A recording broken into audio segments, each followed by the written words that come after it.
नरेंद्र मोदी के 8 बड़े वादे, जिनके बारे में आलोचकों का कहना है कि वे अभी भी अधूरे हैं। लयफत सकुआरे बराज कहत। नरेंद्र मोदी के पहली बार प्रधानमंत्री बनने के 12 साल बाद भी पूरे भारत में राजनीतिक चर्चाओं में एक सवाल लगातार हावी है। क्या मोदी ने अपने सबसे बड़े वादों को पूरा किया है? समर्थक बड़े इंफ्रास्ट्रक्चर प्रोजेक्ट्स, कल्याणकारी योजनाओं, डिजिटल बदलाव और भारत के बढ़ते वैश्विक प्रभाव की ओर इशारा करते हैं। आलोचकों का तर्क है कि चुनाव के दौरान किए गए कई सबसे महत्वाकांक्षी वादे 2014 के चुनाव प्रचार के बाद किए गए वादे अभी भी पूरे नहीं हुए हैं। आज हम ऐसे 8 वादों की पड़ताल कर रहे हैं जिनका जिक्र इस बहस में सबसे ज्यादा होता है। पहला वादा, हर साल 2 करोड़ नौकरियां। 2014 के चुनाव प्रचार से सबसे बड़ी उम्मीदों में से एक थी बड़े पैमाने पर रोजगार पैदा करना। आलोचकों का कहना है कि भारत में उस पैमाने पर नौकरियां पैदा नहीं हुई हैं, जिसकी उम्मीद कई मतदाताओं ने की थी। वे बेरोजगारी की चिंताओं की ओर इशारा करते हैं,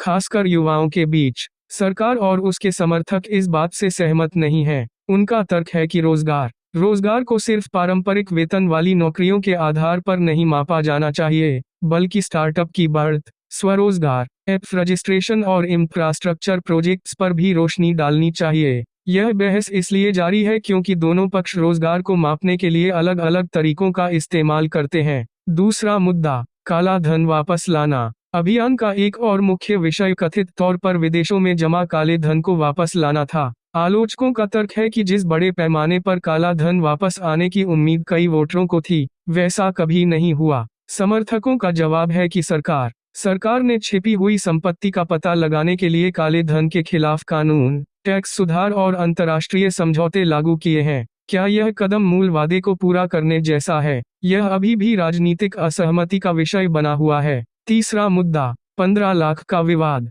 शायद ही किसी मुद्दे पर हर खाते में 15 लाख के मशहूर दावे से ज्यादा चर्चा हुई हो। कई आलोचक इसे एक ऐसे वादे के तौर पर पेश करते हैं जो कभी पूरा नहीं हुआ। हालांकि बीजेपी नेताओं ने बार बार यह तर्क दिया है कि यह कभी भी कोई सीधा वादा नहीं था। उनका कहना है कि यह सिर्फ एक बयानबाजी वाला उदाहरण था कि अगर विदेश में जमा सारा काला धन वापस आ जाए, तो सैद्धांतिक रूप से कितनी रकम उपलब्ध हो सकती है। आज भी यह भारत के सबसे ज्यादा विवादित राजनीतिक दावों में से एक बना हुआ है। नंबर 4, 2022 तक किसानों की आय दोगुनी करना। सरकार ने एक बड़ा लक्ष्य घोषित किया, 2022 तक किसानों की आय दोगुनी करना। आलोचकों का तर्क है कि यह लक्ष्य राष्ट्रीय स्तर पर हासिल नहीं हो पाया और वे किसानों के सामने लगातार बनी हुई आर्थिक चुनौतियों की ओर इशारा करते हैं। कई किसानों द्वारा समर्थक महत्वपूर्ण प्रगति के प्रमाण के तौर पर प्रत्यक्ष लाभ हस्तांतरण, बढ़ी हुई खरीद, सिंचाई परियोजनाओं और कृषि सुधारों को उजागर करते हैं।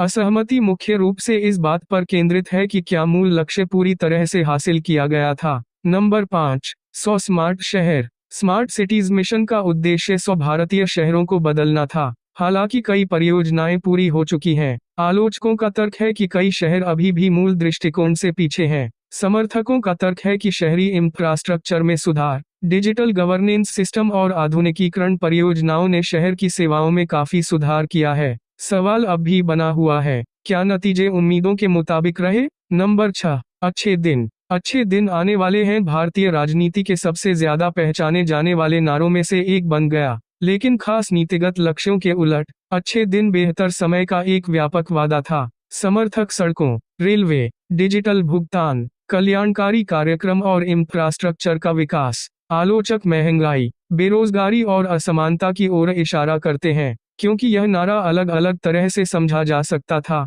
इसलिए इसकी सफलता के बारे में लोगों की राय में बहुत ज्यादा अंतर है। Number 7, make in India. Make in India को मैन्युफैक्चरिंग को बढ़ावा देने और निवेश आकर्षित करने के लिए बनाया गया था। आलोचकों का तर्क है कि अर्थव्यवस्था में मैन्युफैक्चरिंग का योगदान उतना नहीं बढ़ा है जितनी शुरू में उम्मीद थी। समर्थक मोबाइल फोन मैन्युफैक्चरिंग में भारत की बढ़त की ओर इशारा करते हैं।